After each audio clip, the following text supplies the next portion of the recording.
പുതുയുഗം പിറക്കും, അത് പിറക്കണം. അത് കേരളത്തിൻ്റെ ഭാവി തലമുറയുടെ ആവശ്യമാണ്. ഉറപ്പായും കണ്ണൂർ ഇത്തവണ പിടിക്കും. തീർച്ചയായും, ഉറപ്പ്. തീർച്ചയായും. കേരളത്തിലെ എല്ലായിടത്തും, പ്രത്യേകിച്ച് കണ്ണൂർ ജില്ലയിൽ വെച്ച് നമ്മൾ പറയുമ്പോൾ കണ്ണൂരിലെയും വികസനങ്ങൾക്ക് നേതൃത്വം കൊടുത്തിട്ടുള്ള മുന്നണി അത് UDFൻ്റെ മുന്നണിയാണ് എന്ന് എല്ലാവർക്കും അറിയാം.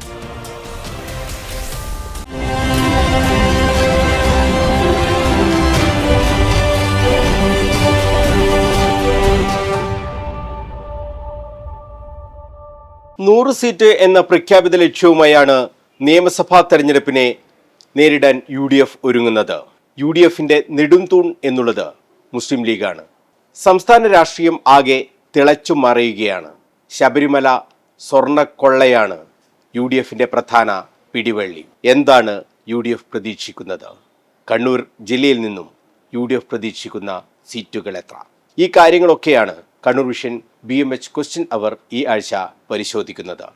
നമ്മളോടൊപ്പം മുസ്ലിം ലീഗിൻ്റെ കണ്ണൂർ ജില്ലാ പ്രസിഡന്റ് അഡ്വക്കേറ്റ് അബ്ദുൽ കരീം ചേലേരിയാണ് അതിഥിയായി ചേരുന്നത്.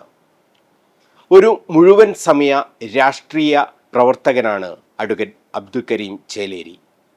അതിനേക്കാൾ ഉപരി ജീവകാരുണ്യ മേഖലയിൽ അദ്ദേഹം നടത്തുന്ന പ്രവർത്തനങ്ങളും ശ്ലാഘനീയമാണ്. പരിയാരം CH സെൻറ്ററിൻ്റെ അമരക്കാരൻ കൂടിയാണ് അഡ്വക്കേറ്റ് അബ്ദുൽ കരീം ചേലേരി. ഈ നിയമസഭാ തെരഞ്ഞെടുപ്പിൽ ശ്രദ്ധേയമായ ഒരു മുഖമാകാൻ പോകുന്നതും അഡ്വക്കേറ്റ് അബ്ദുൽ കരീം ചേലേരി ആയിരിക്കും. അഴീക്കോട് നിയമസഭാ മണ്ഡലത്തിൽ പാർട്ടി അദ്ദേഹത്തെ പരിഗണിക്കുന്നുണ്ട് എന്നാണ് നമ്മൾ മനസ്സിലാക്കുന്നത്. എന്തായാലും ഈ കാര്യങ്ങളൊക്കെ തന്നെ നമുക്ക് അദ്ദേഹത്തോട് തന്നെ ചോദിക്കാം. കണ്ണൂർ വിഷൻ BMH ക്വസ്റ്റ്യൻ അവർ ആരംഭിക്കുന്നു. എല്ലാ പ്രേക്ഷകർക്കും സ്വാഗതം. സ്വാഗതം അഡ്വക്കേറ്റ് അബ്ദുൽ കരീം ചേലേരി.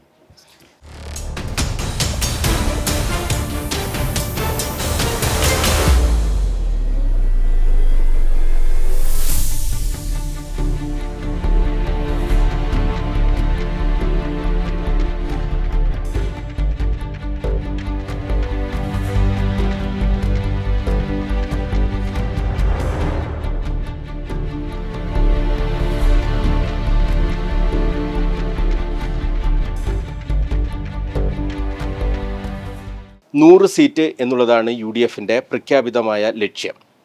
ഇന്നത്തെ രാഷ്ട്രീയ സാഹചര്യത്തിൽ നിങ്ങൾ കരുതുന്നത് പോലെ അത്ര എളുപ്പമാണോ ആ 100 സീറ്റിൻ്റെ വിജയം? തീർച്ചയായും. പ്രധാനപ്പെട്ട 2-3 കാരണങ്ങൾ.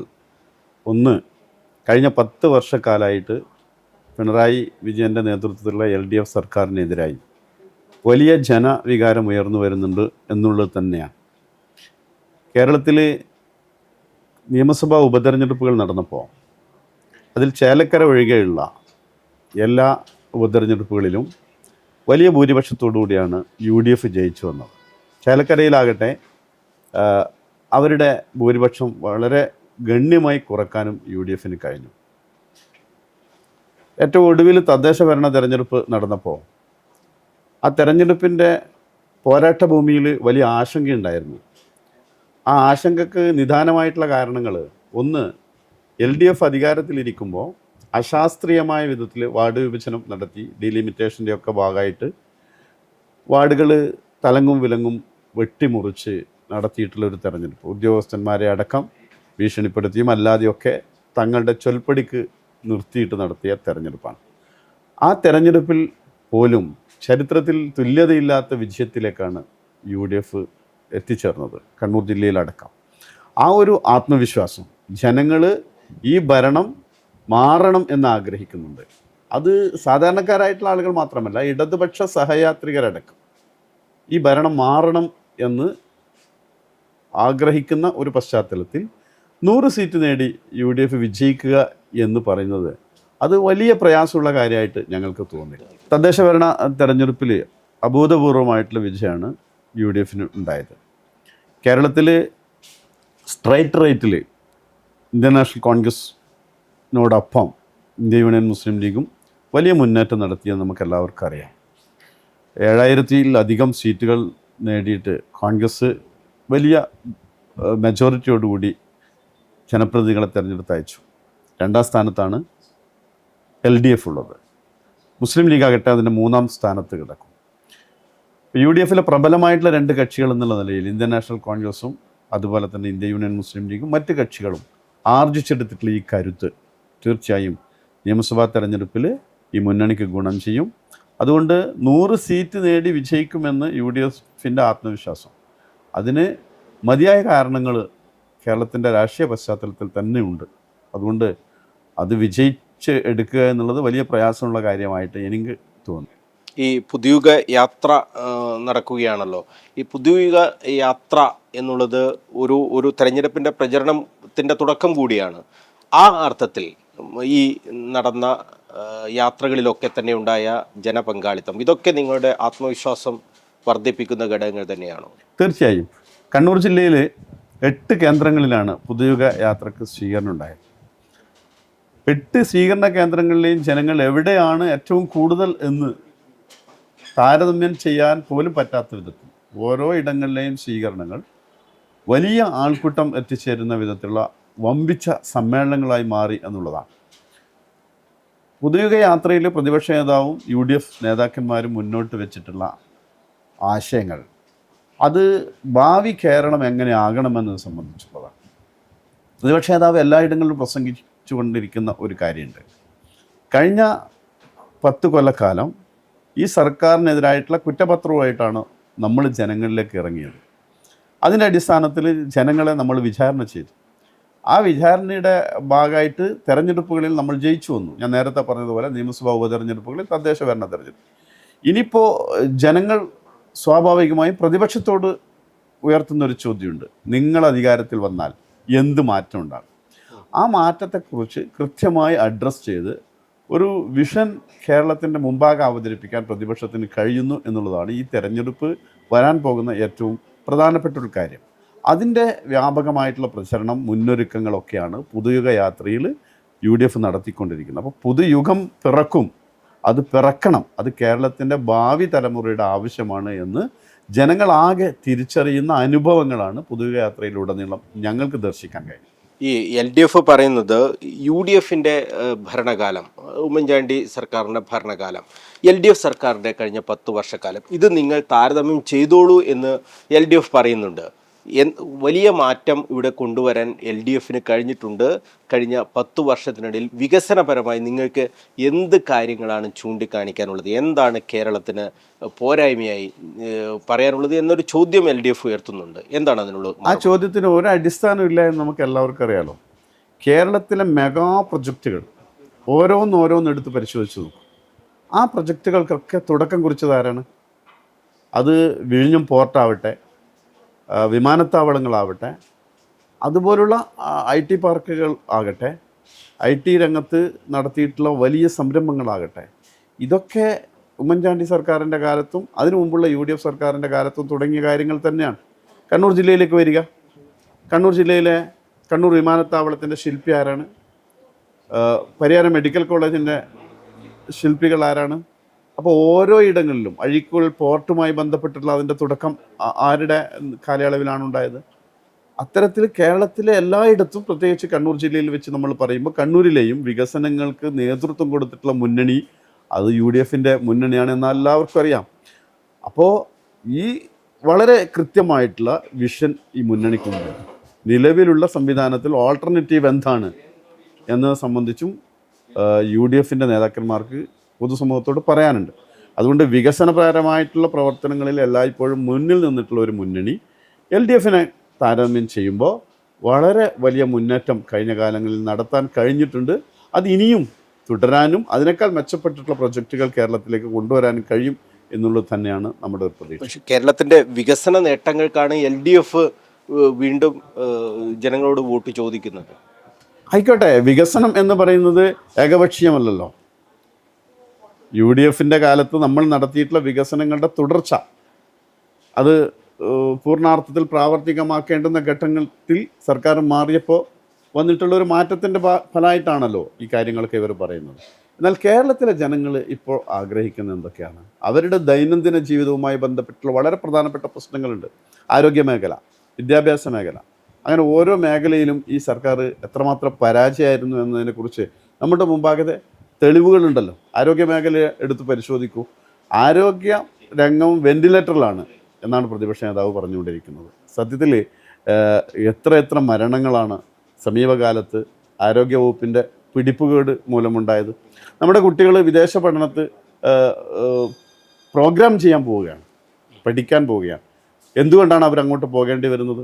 മതിയായിട്ടുള്ള സൗകര്യങ്ങളില്ലാത്തതിന് പേര്. അപ്പോൾ UDF മുന്നോട്ട് വെക്കുന്ന വളരെ കൃത്യമായിട്ടുള്ള ആശയം എന്ന് പറയുന്നത് ഈ കേരളത്തെ ആരോഗ്യ രംഗത്തും വിദ്യാഭ്യാസ രംഗത്തും ഒരു ഡെസ്റ്റിനേഷൻ പോയിൻ്റാക്കി മാറ്റാൻ പറ്റുന്ന ഓൾട്ടർനേറ്റീവ് കേരളത്തിലെ ജനങ്ങളുടെ മുമ്പാകെ UDFന് വെക്കാൻ കഴിയും എന്നുള്ളത് തന്നെയാണ്. ആ ഒരു പ്രതീക്ഷ ജനങ്ങൾക്കുണ്ട്. കഴിഞ്ഞ കാലങ്ങളിൽ മെഗാ പ്രൊജക്റ്റുകൾ ആസൂത്രണം ചെയ്ത് കൊണ്ടുവരികയും അത് നടപ്പിലാക്കുകയും ചെയ്തിട്ടുള്ള ഒരു മുന്നണിക്ക് പുതുതായി മുന്നോട്ട് വെക്കുന്ന ആശയങ്ങൾ കൃത്യമായി പൂർത്തീകരിക്കാൻ കഴിയും എന്നുള്ള ഒരു വിശ്വാസം ജനങ്ങൾക്കുണ്ട്. ആ വിശ്വാസം തീർച്ചയായും വരാനിരിക്കുന്ന തെരഞ്ഞെടുപ്പിൽ UDFന് അനുകൂലമായി മാറുക തന്നെ ചെയ്യും. കാര്യത്തിൽ സംശയമില്ല. 100 സീറ്റ് എന്നതിലേക്ക് പോകുമ്പോൾ കണ്ണൂരിൽ നിന്ന് കുറച്ചധികം സീറ്റുകൾ എന്തായാലും സ്വാഭാവികമായും വേണ്ടതുണ്ട്. 2 സീറ്റാണ് നിലവിലുള്ളത്. അത് 4 ആക്കിയാൽ മാത്രമേ നിങ്ങളുടെ ഈ ഒരു 100 എന്നുള്ള സംഖ്യയിലേക്ക് എത്താൻ കഴിയുകയുള്ളൂ. 4 തന്നെ ഒരു മിനിമം എന്നുള്ള രീതിയിലാണ്. ഈ 4ലേക്ക് എത്തണമെങ്കിൽ തന്നെ 2 പിടിച്ചെടുക്കേണ്ടതുണ്ട്. അതിൽ തന്നെ അഴീക്കോടും കണ്ണൂരും ഈ 2 സീറ്റുകൾ നേരത്തെ UDFൻ്റെ സിറ്റിംഗ് സീറ്റുകളായിരുന്നു. സ്വാഭാവികമായും നിങ്ങൾക്കത് പിടിച്ചെടുക്കാൻ കഴിയും എന്ന് പറയുന്നതിൽ ലോജിക്കുമുണ്ട്. ഈ 2 സീറ്റുകൾ ഉറപ്പായും പിടിച്ചെടുക്കും എന്ന് ഈ ഘട്ടത്തിൽ പറയാൻ കഴിയുമോ? ഒന്നാമത്തെ കാര്യം, UDF ലക്ഷ്യമിടുന്നത് 4 സീറ്റ് അല്ല എന്നുള്ളതാണ്. ഏറ്റവും ചുരുങ്ങിയത് 5 അല്ലെങ്കിൽ 6 അത്രയും സീറ്റുകൾ നേടിയെടുക്കാനുള്ള ഒരു പശ്ചാത്തല സൗകര്യം കണ്ണൂരിൻ്റെ രാഷ്ട്രീയ ഭൂമികയിലുണ്ട് എന്ന് തന്നെയാണ് ഞങ്ങൾ വിശ്വസിക്കുന്നത്. ഉമ്മൻചാണ്ടി സർക്കാർ അധികാരത്തിലിരുന്ന കാലത്ത് കണ്ണൂർ ജില്ലയിൽ നിന്ന് UDFന് 5 സീറ്റുകളാണ് ഉണ്ടായിരുന്നത്. അഴീക്കോടും കണ്ണൂരും ഇരിക്കൂറും പേരാവൂരും കൂത്തുപറമ്പും. സ്വാഭാവികമായും RJD അന്ന് UDFൻ്റെ ഭാഗമായിരുന്നു. RJD LDFിലേക്ക് തിരിച്ചു പോയപ്പോൾ കഴിഞ്ഞ തെരഞ്ഞെടുപ്പിൽ ആ സീറ്റ് നഷ്ടപ്പെട്ടു എന്നത് ശരിയാണ്. അടിസ്ഥാനപരമായി കണ്ണൂർ അസംബ്ലി നിയോജകമണ്ഡലവും അഴീക്കോട് അസംബ്ലി നിയോജകമണ്ഡലവും UDFൻ്റെ മണ്ഡലങ്ങളാണ്.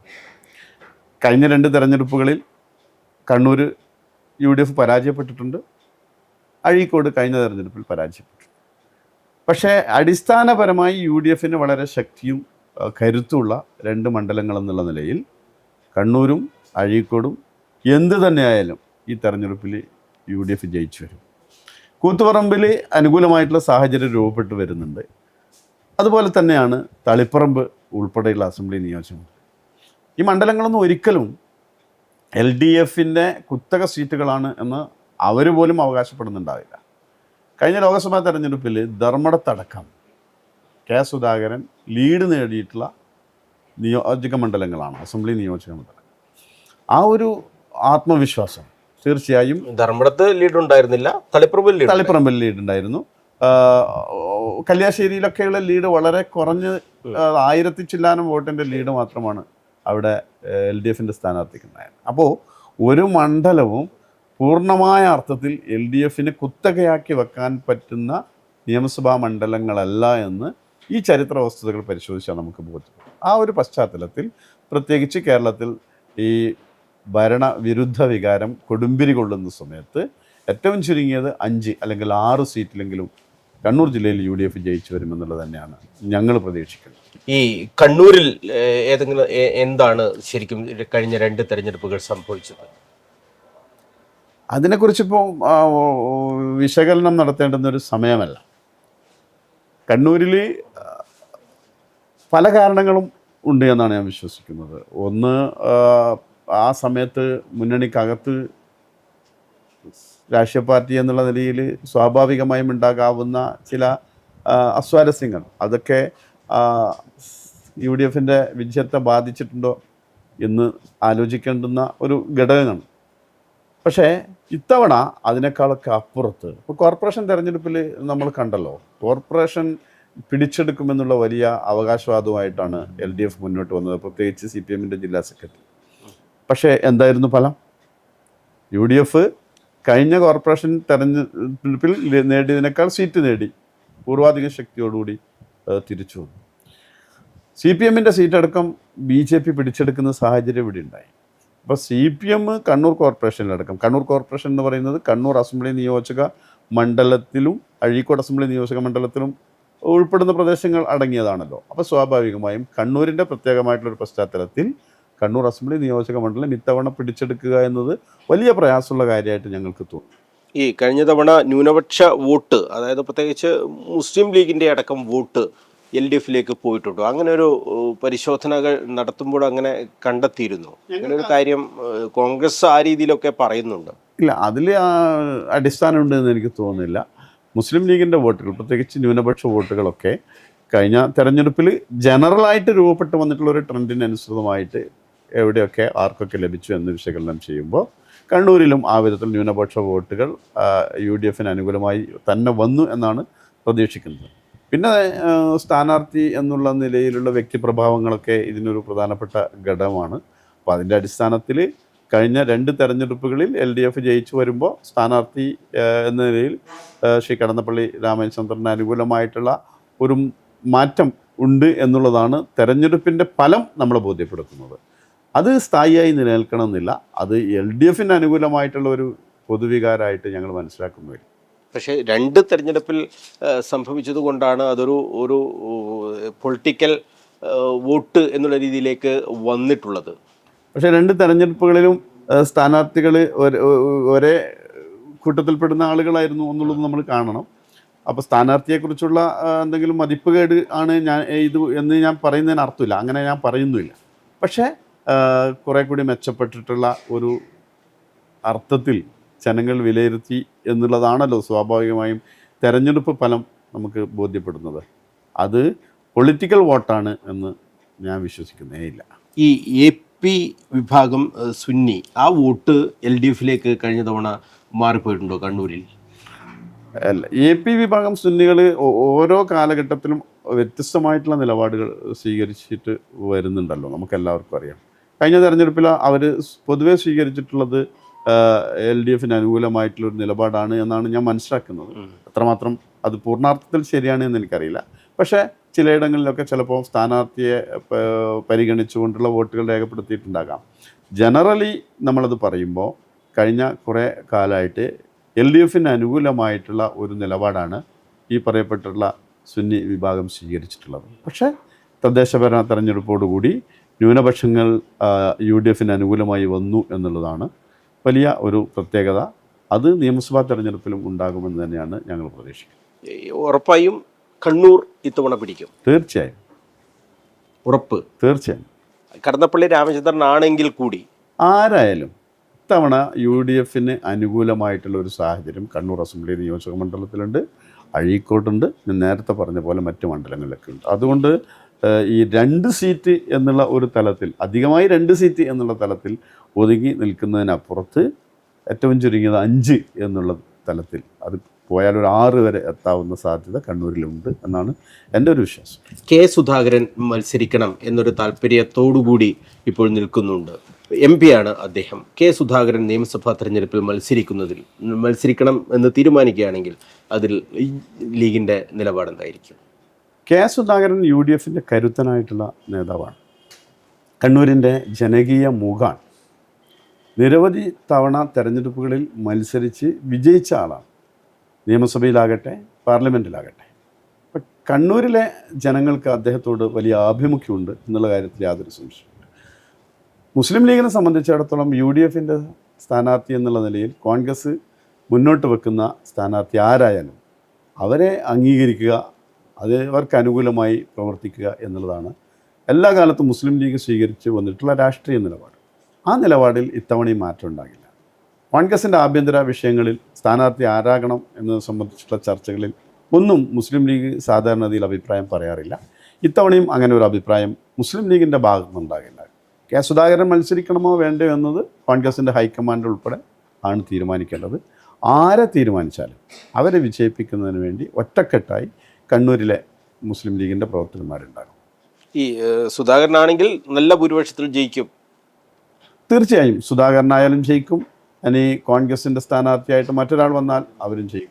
ഈ ഏതെങ്കിലും ഘട്ടത്തിൽ സുധാകരൻ ഇവിടെ MLA ആയി വരികയും അവിടെ ലോക്സഭയിലേക്ക് ഒരു ഉപതെരഞ്ഞെടുപ്പ് നടക്കുകയാണെങ്കിൽ അത് UDF-നെ ഭയപ്പെടുത്തുന്നുണ്ടോ? ഒരു ഭയപ്പാടിൻ്റെയും പ്രശ്നമില്ല. വ്യത്യസ്തമായിട്ടുള്ള രണ്ട് തെരഞ്ഞെടുപ്പുകളിൽ രൂപപ്പെടുന്ന രാഷ്ട്രീയപരമായിട്ടുള്ള പരിസ്ഥിതി, അതിനനുസരിച്ചാണ് ജനങ്ങൾ വോട്ട് ചെയ്യുക. കേരളത്തിൽ കഴിഞ്ഞ ലോക്സഭാ തെരഞ്ഞെടുപ്പിൽ UDF-ന് അനുകൂലമായിട്ടുള്ള വലിയ തരംഗമാണ് ഉണ്ടായത്. അത് നിദാനമായിട്ടുള്ള കാരണം എന്താണ്? അത് ദേശീയ അടിസ്ഥാനത്തിൽ BJP-ക്കെതിരായിട്ടുള്ളൊരു മൂവ്മെൻറ്റിൻ്റെ ഉപതെരഞ്ഞെടുപ്പ് ആകുമ്പോൾ അത്തരത്തിലുള്ള ഒരു ഭീഷണി ഇല്ലല്ലോ, അത് തിരിച്ചടിയാകാൻ സാധ്യതയില്ല. വലിയ പ്രതീക്ഷയോടുകൂടിയാണല്ലോ കഴിഞ്ഞ തവണ LDF-ൻ്റെ സ്ഥാനാർത്ഥി കണ്ണൂരിൽ മത്സരിച്ചു. കാടടക്കി നടത്തിയിട്ടുള്ള പ്രചരണം, സത്യത്തിൽ ആ പ്രചരണ രംഗത്ത് ഒരു ഘട്ടത്തിൽ എല്ലാവരും ഇങ്ങനെ പകച്ചു പോയിട്ടുണ്ടായിരുന്നല്ലോ. എന്നിട്ട് എന്താ സംഭവിച്ചത്? അപ്പോൾ അത്തരം കാര്യങ്ങളൊന്നും ജനങ്ങളെ യേശുന്ന വിഷയമാണെന്ന് തോന്നില്ല. പ്രത്യേകിച്ച് കേരളത്തിൽ UDF-ന് അനുകൂലമായിട്ട് ഒരു സർക്കാർ വരാനിരിക്കുന്ന സാഹചര്യത്തിൽ ഉപതെരഞ്ഞെടുപ്പ് നടന്നാലും അതിൻ്റെ ഫലം ഉപതെരഞ്ഞെടുപ്പിലും ലോക്സഭയിലേക്കുള്ള തെരഞ്ഞെടുപ്പിലായാലും ഉണ്ടാകും. അക്കാര്യത്തിൽ സംശയമില്ല.